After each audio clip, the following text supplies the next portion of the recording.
안녕하세요. 꿈꾸는 다락방입니다. 오늘은 유명한 시인 이혜인 수녀가 쓴 그 사랑 놓치지 마라의 일부를 읽어드리겠습니다. 이 책을 다 읽어드리고 싶을 정도로 읽으면 마음이 따뜻해지는 내용이 많습니다. 반세기 수도 생활을 이어온 저자가 눈을 뜨고 사람을 만나고 하늘과 바다와 꽃을 보는 일상의 기쁨을 이야기하고 있습니다. 그럼 꿈꾸는 다락방과 함께 힐링되는 시간을 가져보세요.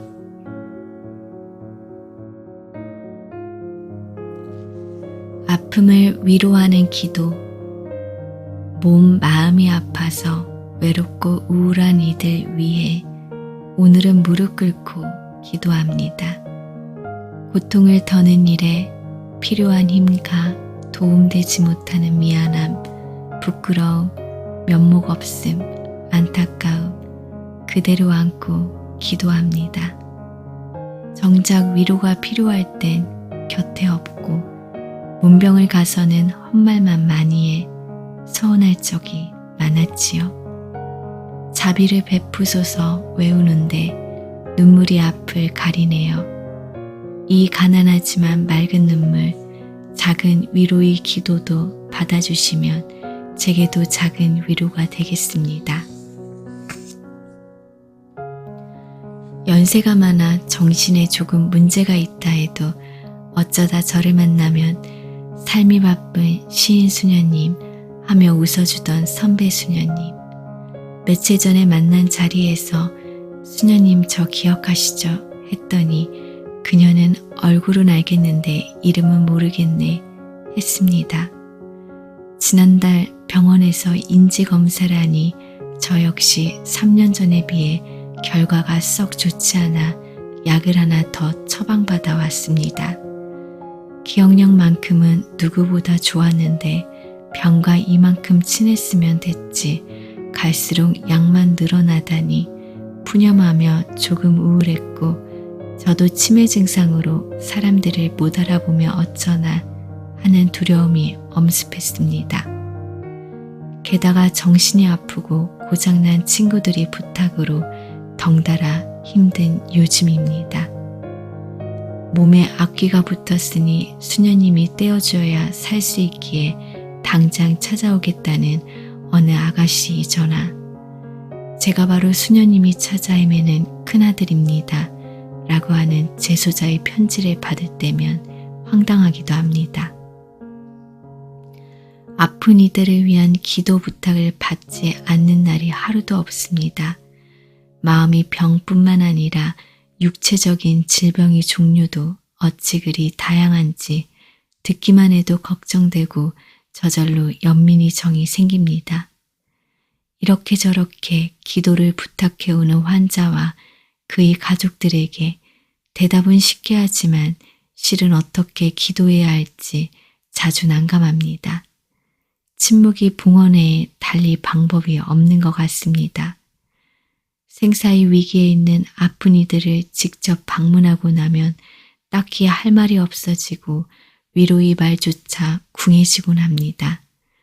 잠시라도 상대방을 위로하고 기쁘게 해줄 수 있는 사랑의 기술이 부족한 스스로의 가난함을 슬퍼하는 순간들이 있습니다. 아픈 이들을 위하여 라는 시는 이렇게 아픈 이들에게 별 도움이 되지 못하는 자신의 무력함과 안타까움을 표현해 본 노래입니다.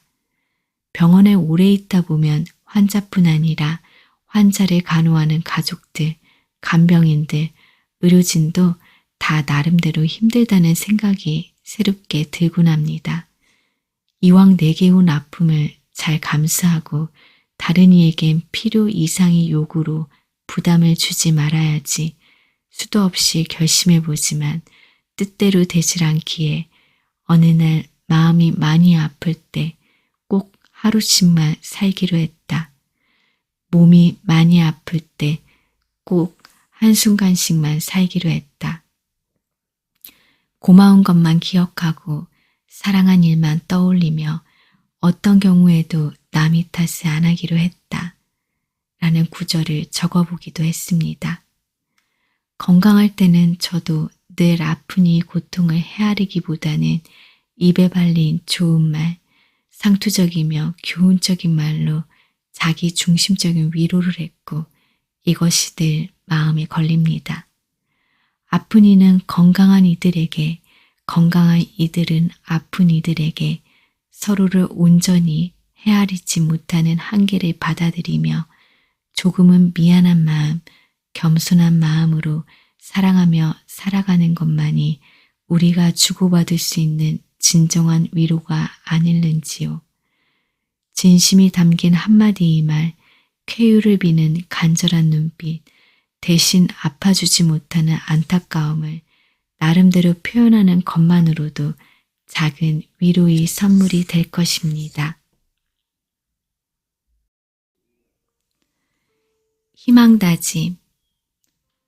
하얀 눈을 천상의 시처럼 이고 섰는 겨울나무 속에서 빛나는 당신.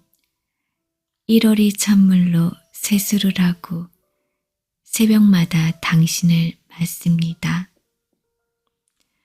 답답하고 목마를 때 깎아먹는 한 조각 무맛 같은 신선함. 당신은 내게 잃었던 꿈을 찾아줍니다. 다정한 눈길을 주지 못한 나의 일상에 새 옷을 입혀줍니다. 남이 내게 준 고통과 근심, 내가 만든 한숨과 눈물 속에도 당신은 조용한 노래로 숨어 있고 새해 복 많이 받으세요 라는 우리 인사말 속에서도 당신은 하얀 치아를 드러내며 웃고 있습니다. 내가 살아있으므로 또다시 당신을 맞는 기쁨. 종종 나의 불신과 고집으로 당신에게 충실치 못했음을 용서하세요. 새해엔 더욱 청정한 마음으로 당신을 사랑하며 살겠습니다. 요즘 수녀원 식탁에는 종종 우리가 농사지은 약혼이나 물을 깎아 메뉴로 내놓곤 합니다. 다른 반찬이나 과일하고는 또 다른 맛을 주는 신선함 덕분에 수녀들은 기뻐하는 표정으로 각자의 접시에 덜어가곤 합니다. 이 시는 어느 날 밭에서 물을 뽑으며 떠올려 본 희망의 이미지입니다. 진정한 희망이 무엇이냐고 누가 묻는다면 선뜻 대답을 못하겠습니다. 어느 인터뷰에서 숨을 쉬며 살아있는 것 자체가 희망이고 옆에 있는 사람들도 다 희망이라는 병상에서 쓴 글을 인용한 적이 있는데 몇 개의 악플이 달린 것을 보았습니다. 사는 일에 지치고 힘들어 죽겠는데 삶이 어찌 희망이 될 수 있느냐며 짜증 섞인 반응을 보인 익명의 독자에게 숨을 못 쉴 정도로 아프다 보면 숨을 쉴 수 있는 것만으로도 희망으로 여겨진다 라는 댓글을 달아준 기억이 납니다. 며칠 전엔 아빠의 폭력에 시달리는 소녀가 자기가 소중히 여기는 물건들도 언젠가는 다 부서질 것 같아 불안하다며 상자 3개의 물건을 나눠 담아 제 작업실에 두고 갔습니다. 오늘 밤이 지나면 자기가 세상에 없을지도 모르니 꼭 한 번만 만나 달라는 연락이 와서 30번 가까이 만나온 우리 동네의 어여쁜 불자 소녀입니다. 이젠 더 이상 살고 싶지 않다며 절망적인 상황을 호소해오는 이들에게 저는 어떤 희망을 이야기하고 다시 살고 싶도록 만들어 주어야 할지 잘 알지 못합니다. 그들이 슬픔이 전염되어 저희 일상도 자주 우울해지는 것을 경험합니다. 나는 정말 누굴 도와줄 힘이 없네 하고 한숨 쉬다가 그래도 살아야지 열심히 기도하며 방법을 찾다 보면 어떻게든 될 거야. 내가 힘을 내야 힘을 주지.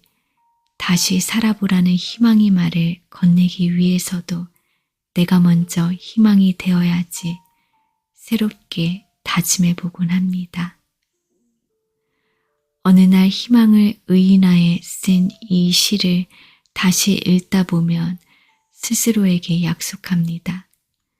못 살겠다, 죽겠다는 말을 내뱉으며 푸념하고 싶은 그 시간에 오히려 작은 기도를 바치고 가슴속에 다시 한번 희망의 숨을 불어넣겠다고 새해에는 어딘가에 가까이 숨어서 우리를 기다리는 희망에게 겸손한 자세로 악수할 수 있다면 좋겠습니다.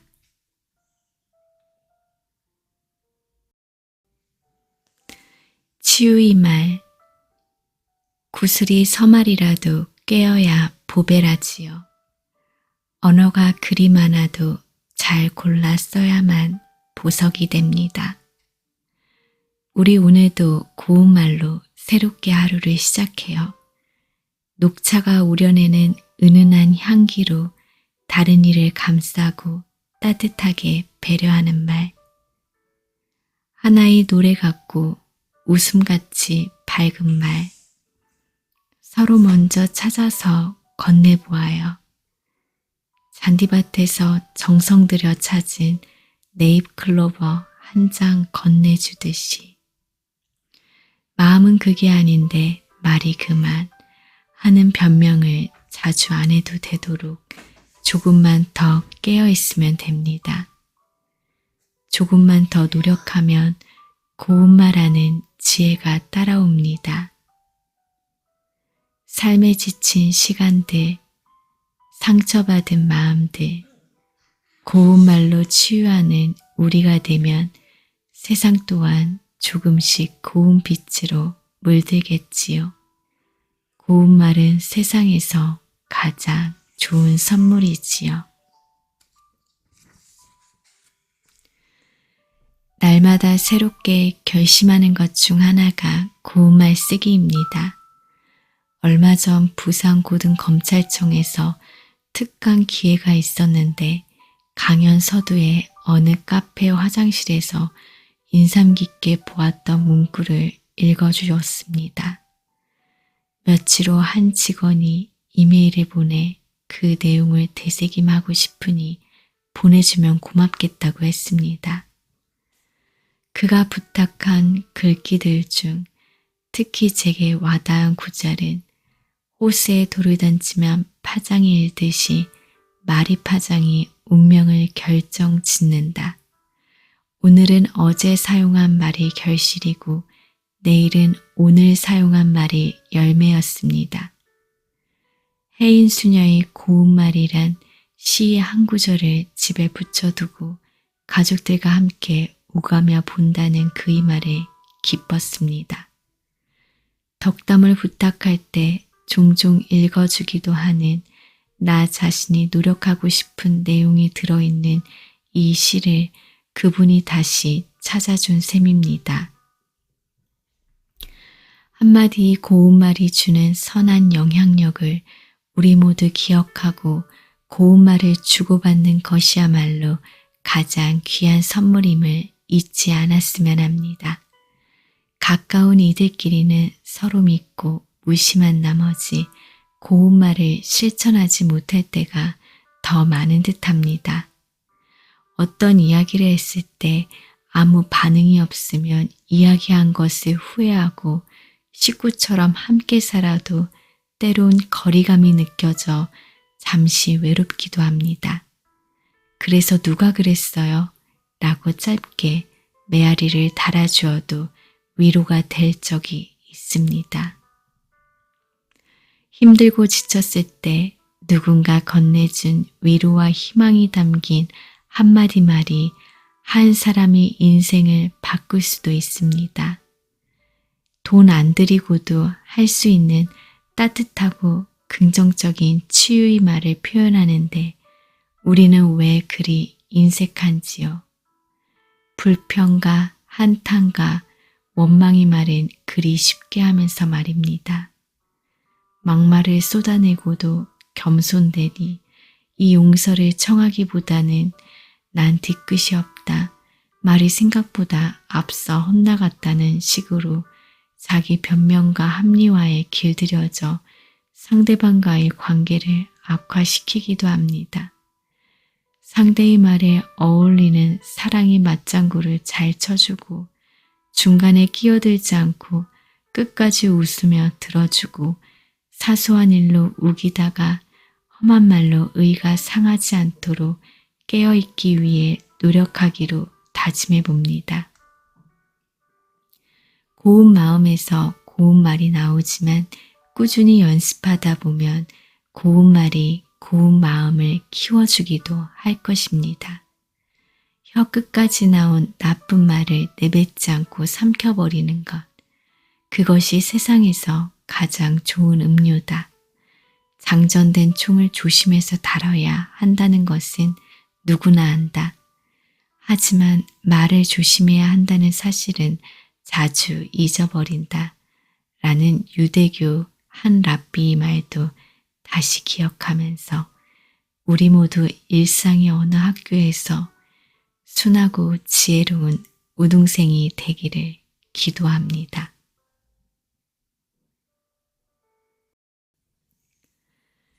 오늘이 우리 집이라는 말에선 따뜻한 불빛이 새어나온다. 우리 집에 놀러오세요 라는 말은 음악처럼 즐겁다. 멀리 밖에 나와 우리 집을 바라보면 잠시 낯설다가 오래 그리운 마음. 가족들과 함께한 웃음과 눈물, 서로 못마땅해서 언성을 높이던 부끄러운 순간까지 그리워 눈물 글썽이는 마음. 그래서 집은 고향이 되나 보다. 헤어지고 싶다가도 헤어지고 나면 금방 보고 싶은 사람들, 주고받은 상처를 다시 위로하며 그래 고개 끄덕이다 따뜻한 눈길로 하나 되는 사람들. 이런 사람들이 언제라도 문을 열어 반기는 우리 집. 우리 집이라는 말에선 늘 장작 타는 냄새가 난다. 고마움 가득한 송진 향기가 난다. 어느 날 저희 어린 시절을 떠올리며 써보았던 이 시를 세상의 모든 가족들에게 바칩니다. 우리 집이라는 말은 얼마나 정겹고 아름다운지요. 살아오면서 우리 집에 놀러오세요 라는 말을 우리는 얼마나 많이 하고 또 들어왔을까요? 실제로 놀러가지 못하더라도 그 말이 주는 따뜻함만으로도 충분히 행복합니다. 수녀원을 우리 집이라고 말하면 더러 의아해하는 이들도 있으나 제겐 분명 평생을 몸담고 사는 집이기에 우리 집에 놀러오세요 라는 말을 서슴없이 하고 있습니다. 어쩌다 제가 진행하는 강의나 시 낭송 모임에서 종종 부부팀을 불러내 이 시를 서로 번갈아 낭독하게 하면 읽다 말고 멈추어 다음 구절로 넘어가지 못하거나 눈물 흘리는 이들이 있습니다. 특히 서로 못마땅해서 언성을 높이던 헤어지고 싶다가도 헤어지고 나면 부분에서 제일 많이 울컥하는 모습을 보게 됩니다. 가장 가까운 사이라 기대가 크니 그만큼 서로 상처를 주고받기도 쉬운 관계, 그래서 용서하고 화해하는 용기, 기다리고 인내하는 용기가 매 순간 필요한 관계가 바로 가족인 것 같습니다. 5월엔 가족사랑 강조 주간처럼 여기저기서 가족을 위한 행사나 이벤트도 많아 가족끼리 여행하며 즐거운 표정으로 제게 사진을 찍어 보내오는 친지들도 많습니다. 그러나 가족이 있어도 없는 거나 마찬가지인 이들, 버림받아 외로운 이들을 지켜보는 일은 매우 슬픕니다. 수녀님, 저만 누리고 사는 것 같아 죄송한 마음이 들 적엔 도움이 필요한 이웃에게 작은 표현이라도 슬며시 하는 것이 감사와 사랑의 실천인 거죠. 하던 어느 독자의 말이 기억에 남습니다. 그 생각이 고마워서 저는 작은 선물을 건네주며 당장 가정폭력에 시달리는 어느 소녀를 돕도록 연결해 주었습니다. 그야말로 글로벌한 시대를 살아가는 오늘의 우리는 내 가족만이 좁은 울타리를 벗어나 좀 더 폭넓은 사랑을 꾸준히 나누며 실천할 수 있는 인류의 가족이 되면 좋겠습니다. 넓은 사랑을 향한 우리의 선한 노력이 행복으로 열매 맺기를 기도하는 5월입니다.